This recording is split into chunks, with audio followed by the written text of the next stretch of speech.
오늘은 바알 잔존 세력을 완전히 척결하는 그런 내용입니다.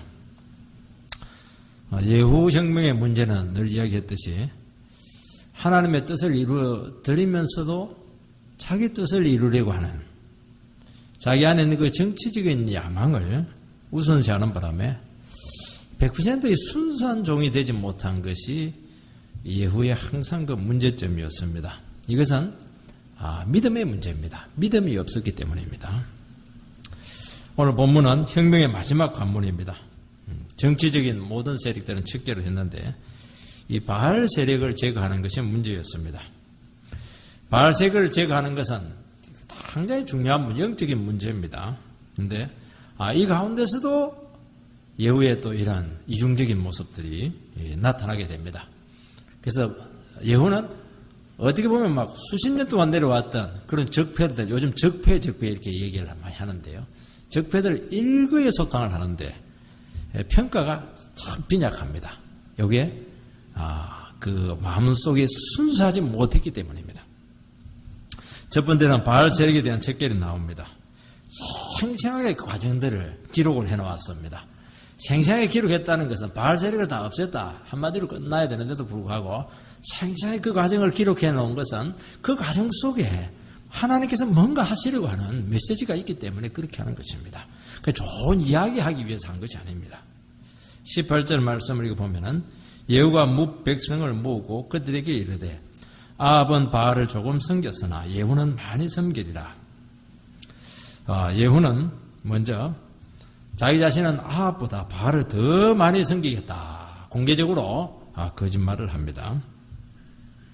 아합을 척결한 이유는 아합은 바알을 너무 더듬하게 너무 부실하게 섬겼기 때문에 그를 척결을 했고 나는 바알을 더 진흥시키고 적극적으로 부흥시키겠다.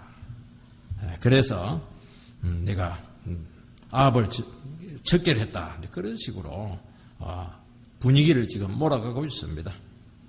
그렇게 나가니까 지금 그러지 않아도 아합과 붙어서 사실은 이 바알의 과 붙어 있던 사람들은 보수 계층입니다. 기득권자들입니다. 이 예후가 어떻게 할까? 지금 굉장히 조마조마하고 있었는데 예후가 나는 바알을 적극적으로 권장하겠다 이렇게 하니까 굉장히 그 호감을 가지게 되었다는 것을 알 수가 있습니다. 예후는 안심을 하게 한 후에 바알을 위한 대형 이벤트를 거행합니다. 막 현수막을 내들고 딱 걸어놓고 오소서 바알이요 이렇게 하면서 포스터를 막 붙여놓고 대대적으로 소문을 내고 막 볼거리들을 제공해서 국가적인 재정 행사가 되게 합니다.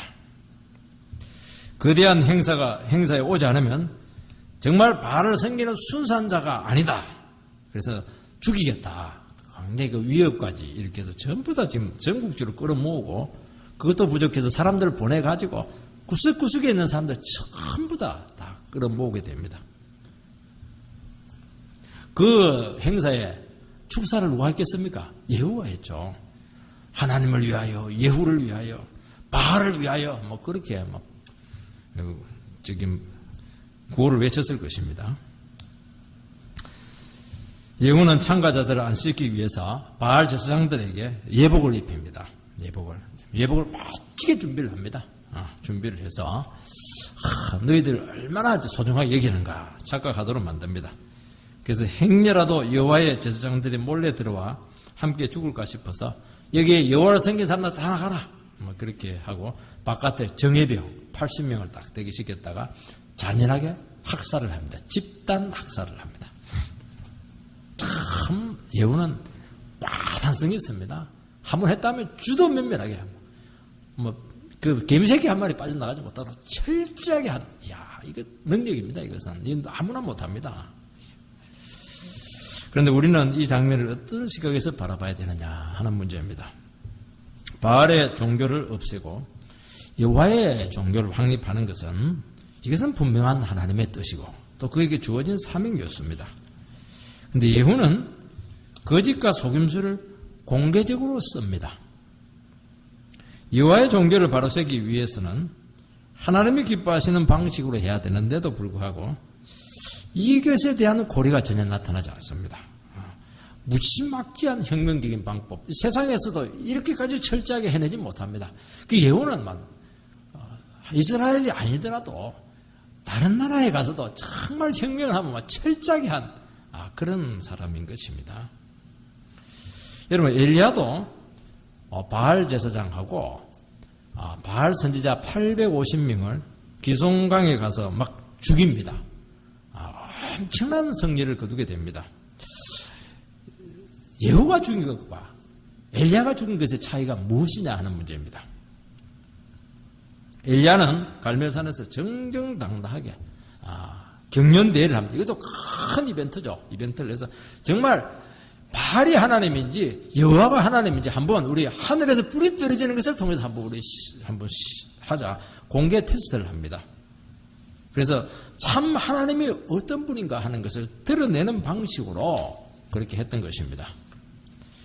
그러니까 바알신은 허위가 되었고 그들의 모든 속임수와 거짓들이 일반 그 모든 천하에 다 드러내게 난 후에 하나님의 제가를 받아서 합법적으로 850명을 쳐 죽입니다. 지금 그 자리에는 아합과 정예병들이 대기하고 있는데도 불구하고 꼼짝을 못합니다. 왜냐하니까 공개적으로 하나님의 능력이 나타났기 때문입니다. 하나님의 큰 승리였고 하나님의 이름을 높였습니다. 문제는 예후에게는 이런 모습이 전혀 나타나지 않습니다. 세상에서도 제일 잔인한 이런 모습을 쓰고 있습니다. 예후의 종교 정책은 극단적인 반바할 정책입니다. 이것은 아합의 종교 정책, 친바할 정책에 대한 이 반동에서 나왔습니다. 예후는 바알 숭배에 대한 극단적인 혐오감을 보이고 있습니다. 늘 이야기하지만요, 과도한 부인은 긍정입니다. 과도한 부정은 긍정입니다.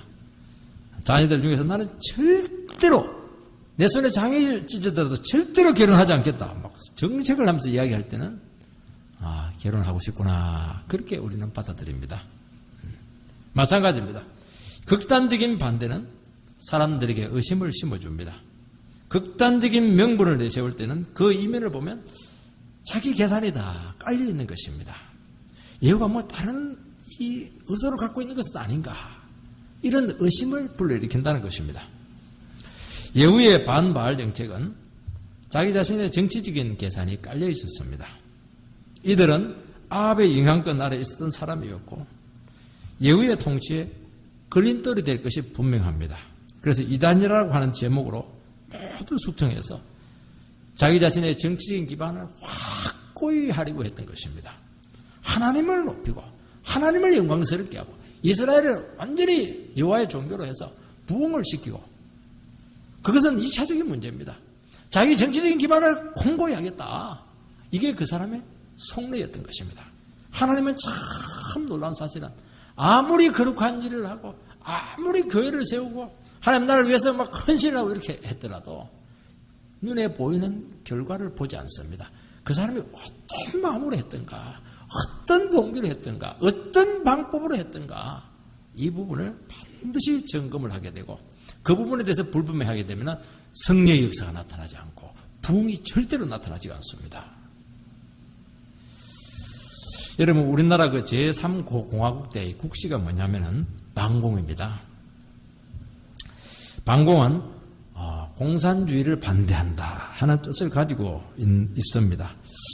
이 국시라고 하는 것은 국가 제1 정체성을 밝히는 겁니다. 나는 나라를 이 정신을 가지고 이끌겠다 하는 것인데, 그 단어가 대단히 부정적인 단어입니다. 공산주의를 반대한다. 부정적인 단어입니다.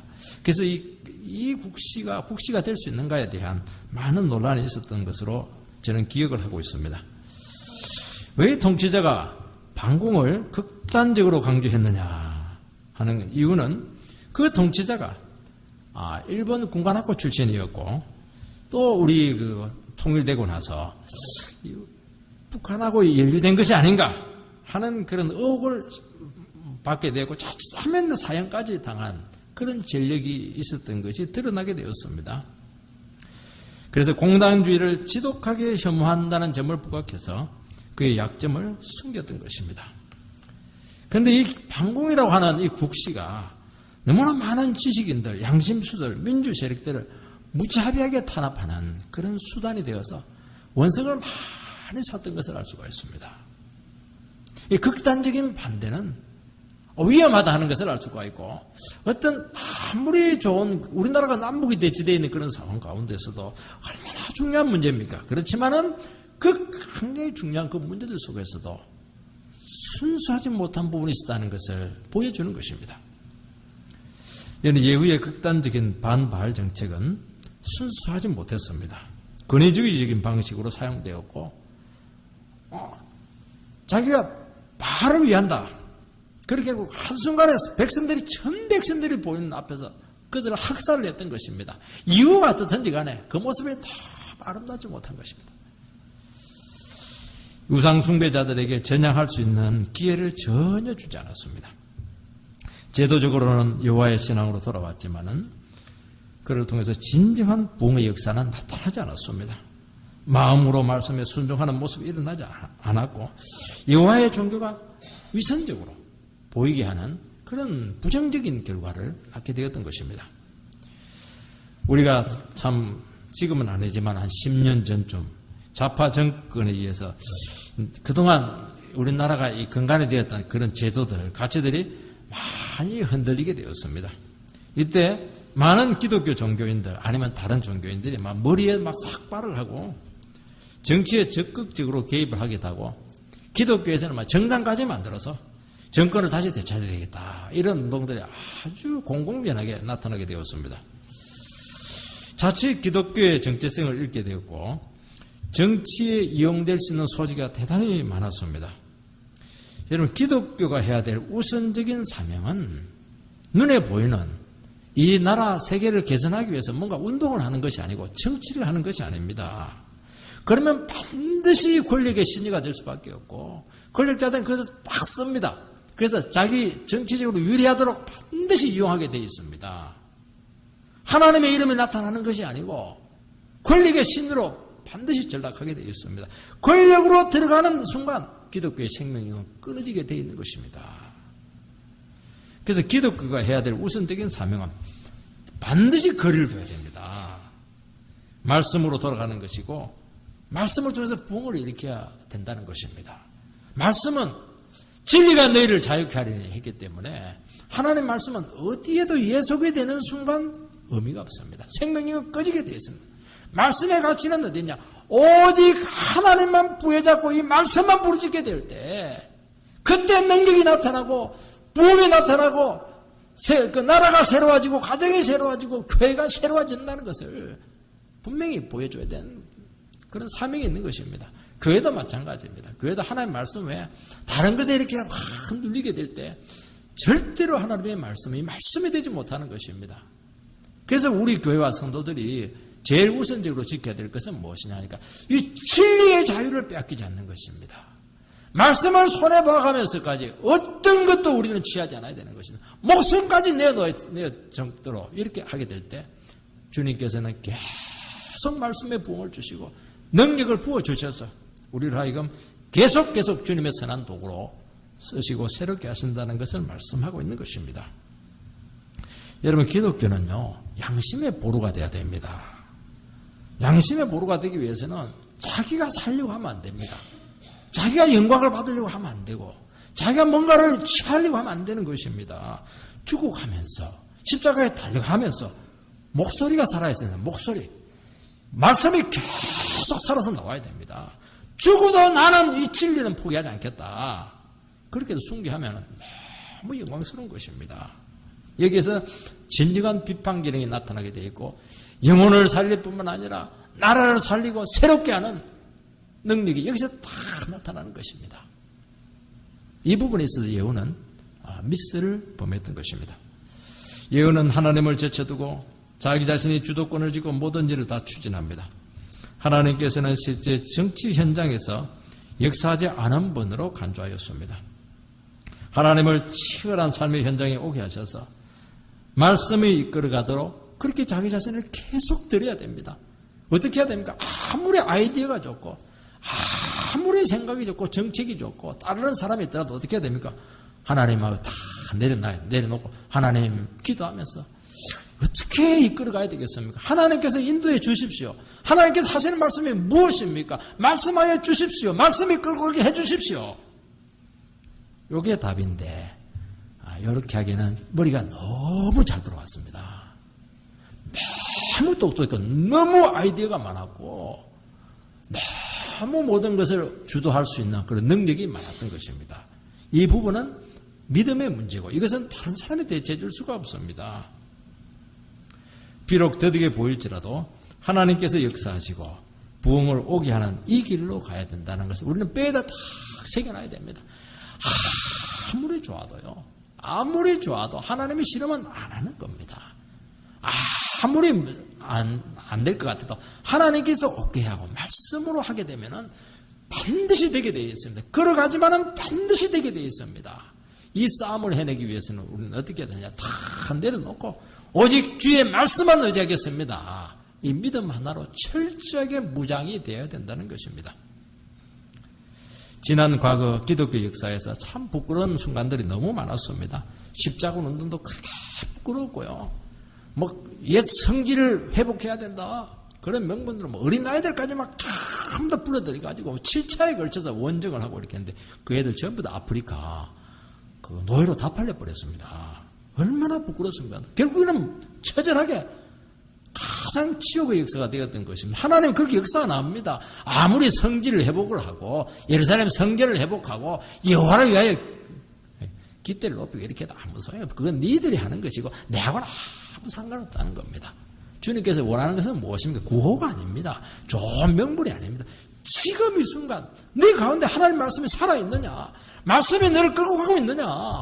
여기에 대한 분명한 질문을 지금 던지고 있는 것입니다. 여러분 교회가요 고문을 해서 개종을 강요하게 됐었습니다. 그래서 많은 여성들이 마녀라는 굴레로 사냥을 당하듯이 죽였습니다. 목적이 아무리 좋고 명분이 좋아도 방법이 정당해야 됩니다. 저는 이런 점에서 오늘날 이 대중매체를 통한 이 전도가 과연 이 복음적인가에 대해서 상당히 반신반의하고 있습니다. 이 방송매체를 통해서 많은 그 전도들이 이루어지고 하고 있는데 이 복음의 권위를 떨어뜨리려고 하는 것은 아닌가 하는 그런 문제들을 생각해야 됩니다. 과연 거기서 승리의 역사가 나타나고 하나님의 임재가 정말 목숨처럼 중요하느냐. 이 부분에 대한 결정적인 허점을 가지고 있고 이것은 기독교에서 생명과도 같은 것이지 않습니까? 교회 같이 나와서 대가를 지불하고 같이 모여서 눈물 흘리고 말씀을 해서 같이 실험하고 여기서 하나님께서 역사하시고 성령이 역사하시고 거기서 변화가 나타나게 되고 거기서 하나님과의 실존적인 만남이 나타나게 되고 이것을 통해서 우리의 모든 죄가 회복되는 이 정신을 절대로 빼앗겨서는 안 된다 하는 것입니다. 두 번째는 예후에 대한 평가가 나타나고 있습니다. 30절 말씀을 읽어보면 여호와께서 예후에게 이르시되 내가 나보기에 정직한 일을 행하되 잘 행하여 내 마음에 있는 대로 아합 집안에 다 행하였은즉 내 자손이 이스라엘 왕위를 이어 사대를 지내리라 하시니라. 하나님은 예후의 행동을 인정하고 있음을 잊지 않아야 됩니다. 누군가는 아합 집안을 심판해야 되고 이 일을 예후가 감당했습니다. 하나님께서는 예후를 이 정도만 딱 인정을 합니다. 이 다윗의 인정과 예후를 인정해 주는 것은 차이가 많습니다. 다윗은 영원히 너와 함께 할 것이고 너의 왕조를 지켜주시겠다 약속했었습니다. 그런데 예후에게는 딱 4대까지만 지켜주겠다 한정을 합니다. 예후는 결과론적으로 하나님의 뜻을 이루어 드렸지만은 다윗과 같이 하나님 마음에 다 합한 사람, 마음에 맞는 사람이 아니었기 때문입니다. 하나님 마음은 마음이고 내 마음은 내 마음이다. 하나님 마음과 딱 맞지 않았기 때문에 결국 그 수명이 오래 가지 못했다는 것입니다. 여러분 하나님 나라를 위해서 큰 일을 하고서도 평가가 낮을 수가 있습니다. 반면에 눈에 보이는 큰 일은 하지 못했을지라도 하나님 앞에서는 평가가 아주 높을 수가 있습니다.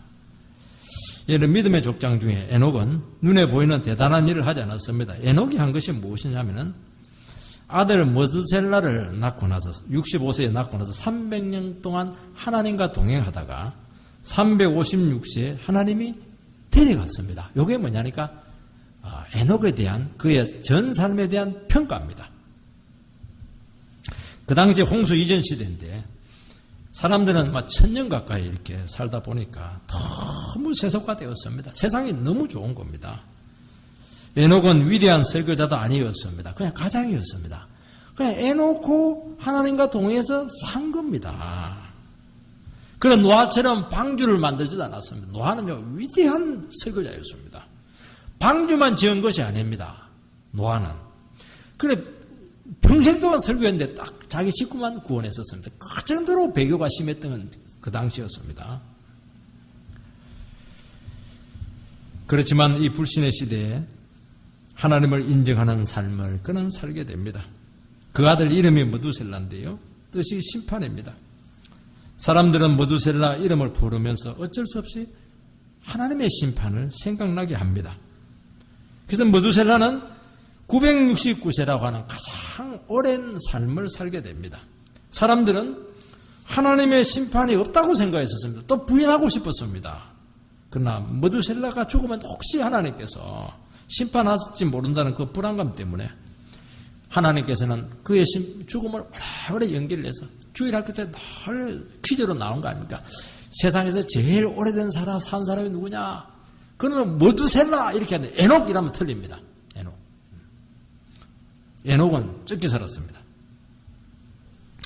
여러분, 에녹은 죽을 때도 사망의 방식이 아니고 하늘로 휴고했습니다.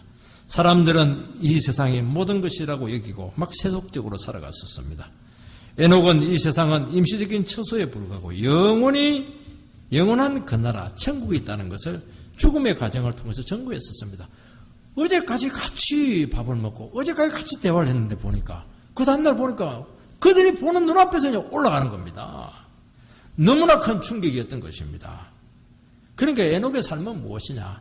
눈에 보이는 업적이 없어요. 그런데 그의 큰 삶들, 자식과 죽음까지도 하나님을 온전히 나타내는데 모든 것을 헌신을 했던 것입니다. 그가 잘 살았는지 했는지 나타나지가 않습니다. 하나님의 평가가 좋게 나온 것은 당연한 것입니다. 여러분, 사회생활이나 직장에서도요, 이 원리가 어느 정도 설득력이 있습니다. 어느 직원은 일을 참 잘하고 능력이 있습니다. 근데 이게 실수를 잘 지키지 않고 한계를 잘 지키지 않고 상사나 사장님의 마음을 불편하게 한다면 인사고과에서 좋은 평가가 받기 어렵습니다. 이 사람이 필요해요. 왜냐하니까 이 사람만이 할 수 있는 업무상의 그런 분야가 있습니다. 그 분야만 씁니다. 그 분야가 없으면 필요가 없는 것입니다. 그래서 핵심적인 의사결정기구, 중력이나 이런 데는 굉장히 진입하기가 어렵습니다. 능력이 좀 부족해도 자기를 주기 위해서 회사를 살리고 윗사람과 상의하고 그 마음을 시원케 하고 내 필요보다는 회사나 상사에 꼭 필요한 도움을 주게 된다면 중용될 가능성이 참 많습니다. 여러분, 예후는 하나님의 일을 하면서도 자기를 드러내고 자기를 주장합니다. 자기가 옳은 방식대로 임무를 수행하는 바람에 평가가 낮았습니다. 평가가 없는 게 아닙니다. 낮았습니다. 여러분, 눈에 보이는 결과보다는 영적으로 큰 유익을 주지 않았기 때문입니다. 예수님의 제자들이 전도를 하러 갔다가 예수님의 이름으로 막 귀신을 쫓아냈습니다. 그러니까 그들이 처음 있는 일입니다. 예수님께 파송받아서 갔는데 안수하니까 병이 나고요. 귀신이 떠나가고 너무 흥분해서 예수님께 선교 보고를 합니다. 그때 예수님께서는 귀신이 너희에게 항복하는 것을 보고 기뻐하지 말아라. 너희 이름이 생명책에 기록된 것으로 기뻐해라. 그렇게 말씀합니다. 그러지 않아도 내가 사단이 하늘에서 떨어지는 것을 봤다. 그렇게 이야기를 하면서도 그거에 대해서는 인정을 하지 않고 네가 구원받은 것으로 만족하라는 것입니다. 주님이 주신 기적으로 너희들 영광 취하지 말라는 것입니다. 그건 네 능력이 아니라는 것입니다. 그리고는 성령으로 기뻐하셨습니다. 성령으로 기뻐했다는 것은 기뻐할 수 없는 그런 답답한 상황인데 그 기쁨이 생긴 것입니다. 언제 기쁨이 생깁니까? 하나님께서 이 어린 제자들을 통해서 그들이 이제 예수님을 따라서 1년도 되지 않았습니다. 신앙도 별로 없습니다. 하나님께서 쓰실 때는 그 위대한 종교 지도자들, 권력자들, 그런 사람들을 쓸 텐데 그 사람들을 쓰지 않고 그냥 일자 무식한 사람, 베드로 같은 사람들 그냥 데려와가지고 가난한 사람 데려와가지고 보내서 안수했는데 역사가 나타나는 겁니다. 그러면서 예수님께서는 큰 소망을 가졌다는 것입니다. 그렇게 답답하고 힘들고 안식일 문제로 다투고 이렇게 했는데도 불구하고 하나님께서 역시 아시는구나 하는 것을 알고 그렇게 성령으로 기뻐했던 것입니다. 여러분, 우리들은 주님을 의지하고 기도하며 믿음으로 살아갈 뿐만 아니라 이 교회를 세우는데 헌신하고 있습니다. 병이 낫고 귀신이 도망가고 하늘에 있는 권세가 떨어지는 역사가 우리 가운데 일어나게 될 것입니다. 저 그거 믿습니다. 기도하면 그대로 될 줄 믿습니다. 안수하면 병이 나을 줄 믿습니다. 악기가 떠날 줄 믿습니다. 그 가정에 가서 평안을 빌면 평안이 임합니다. 어려움들이 해결됩니다. 100% 해결됩니다. 안 믿으니까 안 되는 것입니다. 근데 문제는 뭐냐니까 이럴 때일수록 내 영광 취하지 말고 구원의 은혜에 감격해서 다 주님과 동행해야 됩니다. 능력이 나타날 때, 역사가 나타날 때, 부흥이 나타날 때는 항상 얘기했지만 기도해야 됩니다. 바짝 엎드려야 됩니다. 왜냐하면 이것은 내 능력이 아니거든요. 그러면 어떻게 해야 되냐? 또 본질로 들어가야 됩니다. 나는 죄인인데 구원받은 그냥 영혼에 불과합니다. 나는 아무것도 아닙니다. 하나님 다시 저에게 힘을 주시고 능력 주시고 은혜를 부어주시고 성령을 충만히 내려주십시오. 요게 답입니다. 요거 하라는 거 요거. 그러면 평가가 굉장히 높아진다는 겁니다. 성령으로 막 기빨이 막 생깁니다. 저도 참 마음이 답답하고 힘들 때면 기뻐할 수가 없습니다. 근데 작은 일을 통해서 성도들의 작은 변화를 통해서 성도님들의 작은 간증을 통해서 그걸 들으면요 정신이 번쩍 나면서 소망을 가집니다. 하나님께서 우리 교회 안 버렸구나. 우리 성도 안 버렸구나. 하나님께서 우리와 함께 하는구나. 반드시 미래가 있고 비전이 있겠구나. 이런 생각이 들면서 벌떡 일어나가지고 더 기도하고 막 더 주님을 향해서 나아가고 더 말씀 앞에 내 자신을 맞춰서 복종시키는 이런 일이 나타나는 것입니다. 예수님에게 나타났던 그 일이었던 것입니다. 이게 뭐냐니까 주님과 동행하는 것이고 끝까지 사용되는 비결이고 큰 평가를 받는 방법인 것입니다. 그래서 다른 교회에 비교할 필요가 없습니다. 다른 성도들 비교할 필요가 없습니다. 하나님은 우리에게 주신 사명이 있고 이 처지에서 열악하면 열악할수록 더 좋은 것이죠. 왜? 하나님을 의지할 수 있는 더 좋은 기회가 되었기 때문입니다. 가중치가 있는 것입니다. 점수를 받을 때도요 쉬운 문제 맞춰봐야 그거 점수 많이 안 됩니다. 어려운 문제 몇 개 맞춰버리면요 다 올라갑니다. 가산점이 올라갑니다. 그렇게 신앙생활을 해야 되고 그렇게 믿음생활을 해야 됩니다. 오늘 우리 한국의 성도님들은요 너무 편한 거 좋아합니다. 아무 대가 지불하지 않고 가만히 앉았다가 오고 아무도 그냥 숨었다가 가고 밥만 가고 안 됩니다. 안 돼요. 그렇게 하는 게 아닙니다. 그렇게 하면 안 돼요. 어렵고 힘든 데 가가지고 그냥 눈물을 흘리고 기도하고 내가 아니면 하나님 안 됩니다. 그냥 제가 있는 이 자리 도망가고 싶은데도 불구하고 도망 못 가고 말이에요. 꽉 붙잡혀가지고 막 꼼짝도 못하고 말이죠. 주님 나 어떻게 해야 됩니까? 어떻게 하긴 어떻게 이놈아. 그 자리에 있으라고 내가 박아놨는데 꼼짝을 못하는 겁니다. 그 자리가 뭐냐? 상 받는 자리입니다. 상 받는 자리예요. 누구나 다 좋아하는 자리. 그 누가 싫어합니까? 내가 그 자리에 안 있으면 안 되는 그 자리에 있어야 그 자리가 누구가 준 자리입니까? 예수님이 그 자리에 박아놓은 자리입니다. 그 자리에 딱 있어야 됩니다. 저 그거 믿습니다. 저는 이 자리에 있지만 내가 마음껏 주장할 수 있는 하나도 없습니다. 주님이 그냥 이 자리에 박아놔버렸습니다. 꼼짝을 못해요. 여기서 어떻게 해야 됩니까? 여기서 역사를 일으켜야 됩니다. 그게 내가 사는 길이고 내가 상 받는 길입니다. 결과는 어찌 될지 모르겠어요. 하나님 마음이 언제까지 쓰실지 그거는 내 소관이 아닙니다. 주님이 이 자리에 박아놨으니까 쓱든지 어떻게 해서라도 하늘의 미랄이 되어서 부흥을 일으키는 그 방법 외에는 길이 없는 것입니다. 불가능한데 가능하게 할 겁니다. 교회를 세울 수 없는데 세우게 할 겁니다. 내가 한 것 없는데 하나님께서는 너무나 많은 일을 하실 것이고 그것은 전부 다 상급으로 쌓이게 되는 것입니다. 우리는 무슨 일을 하든지 하나님이 하라는 듯이 하라는 이유가 여기에 있는 것입니다. 주님의 마음으로 성령이 주시는 마음으로 순종할 때 가장 귀한 일에 사용될 뿐만 아니라 그 인생이 낭비될 것이 없어요. 가치 있는 삶이 될 것입니다. 그러나 하나님의 이름으로 자기 유익을 취할 때 내 편한 대로 신앙생활하고 내 원하는 대로 다니고 너무너무 저평가받게 될 것입니다. 나에게는 도움이 되고 편할지 모르지만은 나는 모르겠다는 겁니다. 악하고 게으른 종아, 바깥 어두운 데 가서 이를 갈고 있으라. 지옥 간다는 것은 아닙니다. 형편없다는 겁니다. 신앙생활이. 그래서 성급하게 자기 자신을 내세우지 마시고 주장하지 마시기 바랍니다. 예후가 얼마나 열정이 많습니까? 놀라운 사실은 그 열정이 오래 가지 못합니다. 자기 열정이거든요. 주님이 자꾸 열정을 줘야 됩니다. 선한 마음을 주셔야 되고 주님께서 자꾸 동기를 주셔야 됩니다. 우리 인간의 힘이 얼마나 미약합니까? 그 감격이 계속 살아나야 되는 것입니다. 이 방법으로 주님께서는 우리를 인도하시고 그 자리에 우리를 심어놓겠다는 것입니다. 상 받는 자리에 여러분 있어야 됩니다. 여러분, 예후는 하나님께서는 예후가 사명을 감당을 인정합니다. 그러나 그가 사용한 극단적이고 잔인하고 교활한 방법을 어떻게 받아들여야 되느냐 하는 문제입니다. 암살을 합니다. 학살을 합니다. 폭력을 씁니다. 과연 이것도 하나님께서 허락하신 것이냐? 그렇다면 하나님께서는 악하고 비난받아야 마땅하신 분이 아니십니까? 하나님께 기름 부름 받은 종인데 예후처럼 정말 무지막지합니다. 교활합니다. 인간적인 막 술수를 막 쓰는 경우가 지금 현실에 너무 많이 나타나고 있습니다. 그렇다면 이 종을 세운 하나님을 우리는 어떻게 해야 됩니까? 원망해야 됩니까? 하나님의 몸된 교회 안에 서로 분열하고 세상이 보아도 이것은 아니다. 지금 그런 평가를 받고 있습니다.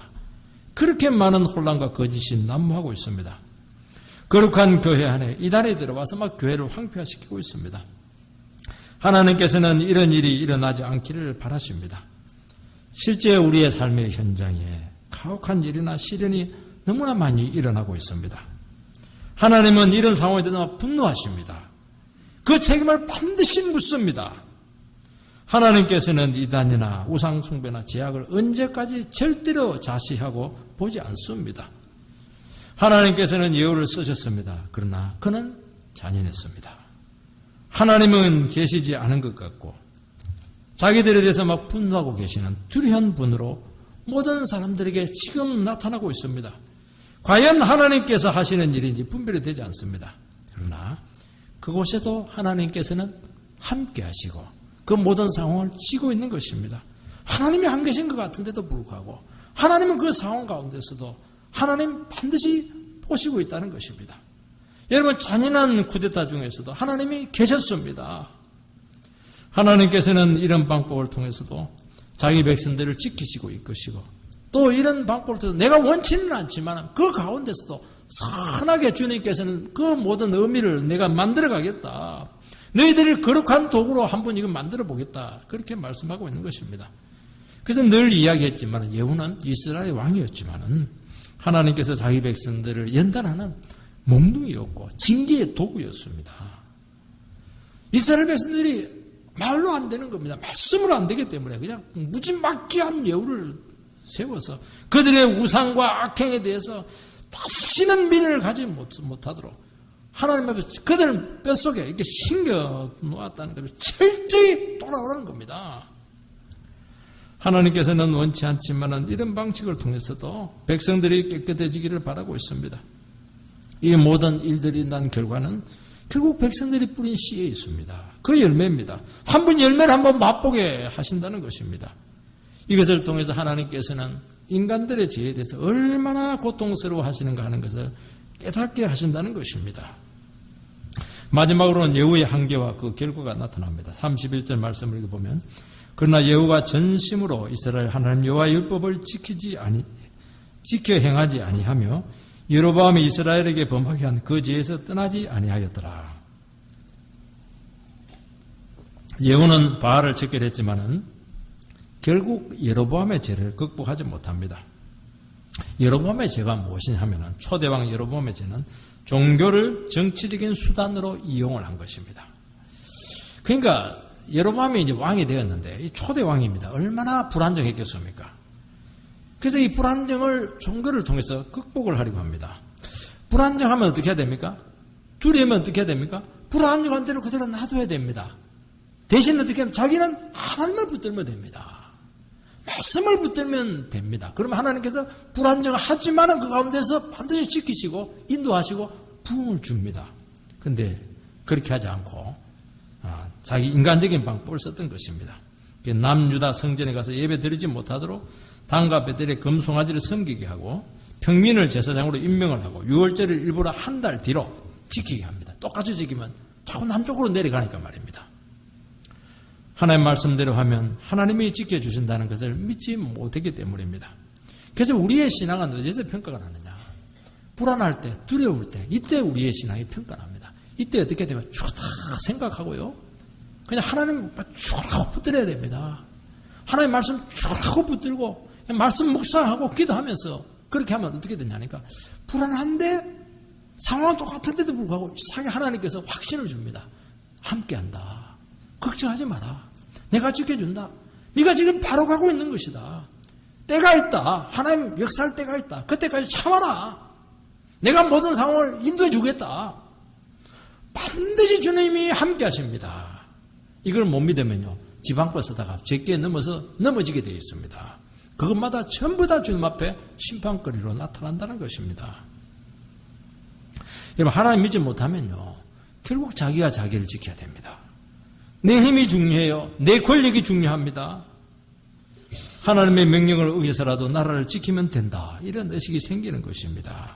그러니까 수단과 방법을 그냥 수단과 방법을 가르치지 않습니다. 예후의 문제는 뭐냐니까 하나님의 방법이라는 개념이 없습니다. 수단과 방법을 가르치지 않고 목표를 성취해내는 것입니다. 결국 자기가 모든 상황을 다 통제하려고 하는 것입니다. 이것이 에덴 동산의 최초의 범죄였습니다. 하나님을 못 믿고 내가 판단해서 살겠다. 이게 아담이 한 죄였던 것입니다. 이 죄가 어디에서 나오느냐? 광야 시대에도 나타납니다. 하나님 필요 없다. 내가 스스로 살아야 되겠다. 애굽으로 가야 되겠다. 원망불평합니다. 이스라엘 역사도 계속 이 문제입니다. 하나님 못 믿겠다. 바알을 믿겠다. 결국 쫓겨나는 것입니다. 결국 하나님의 뜻을 거스려서라도 내 뜻을 이루고 내 방식으로 모든 것을 해내겠다 하는 것입니다. 여러분 가정은 참 분위기가 있습니다. 어떤 가정 가면요 따뜻하고 용납받고 사랑이 넘치는 가정이 있습니다. 반대로 어떤 가정은 냉담하고 짜증이 나고 자꾸 판단하는 그런 분위기가 있습니다. 이 분위기가 한번 형성이 되면요 이 분위기가 좀처럼 잘 바뀌지 않습니다. 그 이유는 이 분위기라고 하는 것은 어릴 때부터 몇 년에 걸쳐서 수십 년에 걸쳐서 형성됐기 때문에 그 식구들 세포 속에 몸 속에 이게 기억을 한다는 것입니다. 그래서 아무리 좋다 말로 설득을 하고 머리로 이해를 시켜도요 몸은 절대로 반응을 하지 않는 다르게 반응을 한다는 것입니다. 그래서 그 가정에 들어가기만 하면 아무리 잘해주고 이렇게 해도요 이상하게 마음이 떨리고 몸에 땀이 나고 머리가 아프고 또 잘 체한답니다. 이것이 평생 갈 뿐만 아니라 이 대물림이 된다는 것이죠. 이것이 이제 습관이 되기 때문입니다. 참 이 문제예요. 여러분 이 분위기 하나님을 의지하는 이 분위기 성령과 함께하는 이 분위기 교회도 마찬가지입니다. 이 교회는 하나님의 은혜가 넘친다. 사랑이 넘친다. 다다다다 용납한다. 내가 어떤 상황 가운데 가서라도 이 교회는 나를 버리지 않는다. 요 DNA가 딱 형성이 되어 있어야 됩니다. 근데 판단하고 눈치 보게 하고 그냥 냉담한 반응을 보이기도 하고 또 자기 생각하고 다른 말 사실없이 비판하고 이렇게 하면요 교회 갈 때는 너무 마음이 부담이 되고 힘이 되는 것입니다. 거기서 아무리 좋은 설교해도요 이게 피부에 와닿지가 않습니다. 그렇게 믿고 싶은데 몸은 이렇게 믿어지지가 몸은 다르게 반응을 하는 것입니다. 결국 이것이요 인생을 결정을 합니다. 여러분 성공적인 인자가 아니고 실패적인 인자가 심어지셔야 되겠습니까? 이것은 우리 신앙적하고는 어떤지 모르겠지만요 어떤 사람들은 이런 말까지 하는 것을 봤습니다. 부자가 되는 사람은 부자가 되는 인자를 가지고 있다. 가난한 자가 되는 사람은 가난한 자가 되는 인자가 있다. 이런 말까지 하는 것을 봤는데 이거는 뭐 다 믿을 필요는 없겠지만은 자기 나름대로 분석하는 것을 봤습니다. 나는 안 돼. 이런 인자를 가지고 있으면 안 된다는 겁니다. 나는 불가능해도 해낼 수 있어. 주님의 능력으로 가능해. 이런 인자를 가지고 있으면 해낸다는 겁니다. 우리는 자녀들에게 또 교회에서 어떤 인자와 세포를 심어줘야 될지 이 시점에서 고민해야 됩니다. 철저히 문제의 심각성을 인식하고 말씀과 성령으로 다시 태어나야 됩니다. 그래서 우리는 교회를 기초를 세운다 이렇게 할 때 우리는 뭘 기초로 세우는지 모릅니다. 뭐가 기초를 세우는 겁니까? 주기도문을 많이 외워야 됩니까? 사도신경을 계속 외워야 됩니까? 성경을 막 수십 번 통독을 해야 됩니까? 그거 다 해야 됩니다. 그러나 훨씬 더 중요한 것은 이 교회는 하나님께서 이끄십니다. 인간이 만들어가지 않습니다. 철저히 우리의 믿음과 말씀과 성령으로 모든 것을 다 하겠습니다. 주여 교회를 세워 주시옵소서. 이 신앙 고백 위에 교회가 세워져야 된다는 것입니다. 이 인자를 만들어줘야 되는 것입니다. 절대로 단기간에 교회는 세워지지 않습니다. 단기간에 막 부흥을 하고 사람이 구름대처럼 모이고 전부 다 인간적인 경략적인 방법을 썼을 가능성이 많고 그 인자는 없어지지 않습니다. 계속 그렇게 가다가 한순간에 주님의 때에 망할 수 있다는 것을 기억해야 됩니다. 우리는 그렇게 하지 않습니다. 눈에 보는 결과가 더디고 그렇게 할지 모르겠지만 주님께서 하셔야 됩니다. 말씀이 해야 됩니다. 우리는 믿음이 해야 되고 모든 것을 믿음으로 해야 됩니다. 그러면 처음에는 별 게 없어요. 가면 갈수록 힘을 얻게 되고요. 10년, 20년 되면 막 부흥으로 계속 역사할 것을 우리는 그 비전을 가지고 이 교회를 세워야 된다는 것을 믿으시기 바랍니다. 오늘 우리나라와 문제를 교육 방식에서 찾고 있습니다. 암기주의식 교육이 너무나도 기업 현실과 동떨어져 있다고 탄식합니다. 4차 산업시대에 지금 말이죠. 창조적이고 모험적인 사고력을 가진 그런 인재들이 길러지지 않고 있다는 것입니다. 우리나라 학생들은 이 답만 알면 되고 과정보다는 점수가 잘 나오면 좋은 학교 가는 이 방식이 바뀌지 않으면 미래가 바뀌지 않습니다. 학생들 세포 속에 단답형적인 이 세포가 심겨져 있는 것입니다. 이게 바뀌어져야 됩니다. 내가 왜 사는지, 왜 공부하는지, 무엇을 위해서 살아야 되는지, 무엇을 고민해야 되는 것인지 여기에 대해서 도무지 고민할 시간적, 정서적 여유를 주지 않습니다. 실전에 성적은 좋은데 실전에 내 보이니까 정말 쓸모없는 공부를 했다는 것을 알게 되고 그때부터 새로 하는 겁니다. 새로 배워야 됩니다. 얼마나 많은 과외비를 투자를 했었습니까? 얼마나 많은 시간을 투자했었습니까? 왜 그렇게 하냐는 것이죠. 어렵고 힘들더라도 진짜 인생에 필요하고 우리 미래에 필요한 것을 준비하지 못했다는 것을 우리 기억해야 됩니다. 독일은요, 어릴 때부터 벌써 초등학교 때부터요, 사고를 하게 합니다. 세계적인 이슈를 가지고 토론하게 하고 고민하게 한다고 합니다. 북핵 문제에 대해서, 인권에 대해서, 시리아 문제에 대해서, 환경 문제에 대해서 신랄하게 토의를 한다는 것입니다. 그리고 그들은 데모할 때 학비 낮춰주세요. 그런 데모 안 합니다. 바로 이런 문제를 가지고 데모합니다. 그러니까 벌써 사고와 생각하는 스케일이 좀 다른 것이죠. 그 결과 유럽에서요, 영국은 브렉시트 이래가지고 EU를 탈퇴한 이유가 뭔지 하면 난민 문제. 독일은 시리아 난민 100만 명을 딱 받아들이는데 백성들의 반대가 없습니다. 이게 힘이 뭐냐니까 여기서 나왔다는 것입니다. 동독을 품었던 그 정신과 힘이 난민 수용으로 발전하게 되고 이것은 독일의 엄청난 힘이 되고 있고 여러분 100만 명이면 엄청난 겁니다. 하나님께서 그냥 있지 않을 겁니다. 오늘 우리들은 북한을 품어야 한다고 하지만은 정말 품을 수 있을지 저는 그게 내 의문이고 아직 그 내적인 힘을 기르지 못했던 것입니다. 왜냐하면은 자기만 생각합니다. 수단과 방법을 가리지 않고 경쟁에서 이기면 된다. 이런 세포로 우리가 교육을 받고 자랐기 때문에 변하고 책임지는 상황에 대해서 대처할 수 있는 기본 체력이 너무 부실하다는 겁니다. 지금 우리나라는 뭘 위해 싸워야 될지 모르는 것입니다. 안에서 그냥 자기들끼리 못 잡고서 난립니다. 지금 적은 바깥에서 지금 무글거리고 있는데 전혀 문제를 대처할 수 있는 그런 인자가 없는 게 이 문제인 것입니다. 이 문제는 기독교에서 해야 되고 예수 믿는 사람들이 이 문제에 대해서 진짜 도전을 해야 된다는 것입니다. 32절 3절 읽어보면요. 예후가 하사엘과 전쟁으로 많은 땅을 잃게 됩니다. 예후는 아수리아와 동맹을 하고 아람과 남유다를 견제하라고 합니다. 왜냐하면 떠오르는 백건국 아수르가 근데 잠시 약화되는 사이에 아람과 유대 사이에서 완전히 국제적인 미화가 됩니다. 그래서 하사엘로부터 너무나 많은 땅을 빼앗기게 됩니다.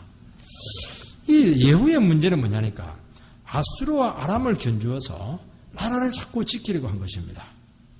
잘못된 것입니다. 하나님만 바라보고 말씀이 사라지는 것을 두려워야 되는데 이 점에서 방향이 잘못되었던 것입니다. 예후의 문제는 처음부터 끝까지 결국 이 문제입니다. 하나님만 붙들 것이냐, 하나님도 붙들지만 내 생각도 붙들 것이냐, 결국 이 문제로 귀결이 됩니다. 그래서 다윗처럼 하나님께서 그의 승리의 보증수표가 되지 못했습니다.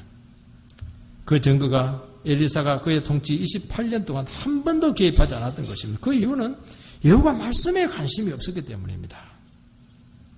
여러분, 아무리 나라를 바로 세우려고 계획을 해도 하나님 안 도와주면 오래 가지 못합니다.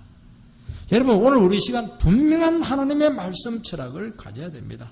당장 눈에 보이는 결과가 나타나지 않더라도 하나님께서 다 하셨습니다. 이런 고백이 우리 교회 가운데 세워지기를 바랍니다. 여러분, 오늘 우리는 서열만 강조하고 경쟁에서는 이겨내는데 이 가치 문제에 대한 대안이 없습니다. 과연 이렇게 살면 진짜 제대로 된 인생이 될 수 있었습니까? 여기에 대한 답을 우리는 주어야 된다는 것을 말씀하고 있는 것입니다. 철저하게 미래 세대에 대해서 하나님의 사람으로 만드는 그런 노력을 기울여야 될 것입니다. 말씀으로 됩니다. 기도하면 모든 것을 이룹니다. 이런 인자를 우리 자신뿐만 아니라 우리 후손들에게 심어주는 그 역사를 우리 가운데 이루시기를 바랍니다. 상황에 대한 두려움을 이기고 하나님으로 채워지게 될 때 그것이 그들의 삶을 이끌어가게 해야 된다는 것을 믿으시기 바랍니다. 그렇게 할 때 하나님께서는 우리의 승리의 보증수표가 된다는 것을 고백해야 됩니다. 하나님께서 다 했습니다. 하나님께 기도하니까 다 됐습니다. 말씀 붙들고 갔다니까 다 해결되었습니다. 이 고백이 우리에게 진심으로 일어나는 그런 부흥의 역사가 일어나게 되기를 주의 이름으로 축복합니다.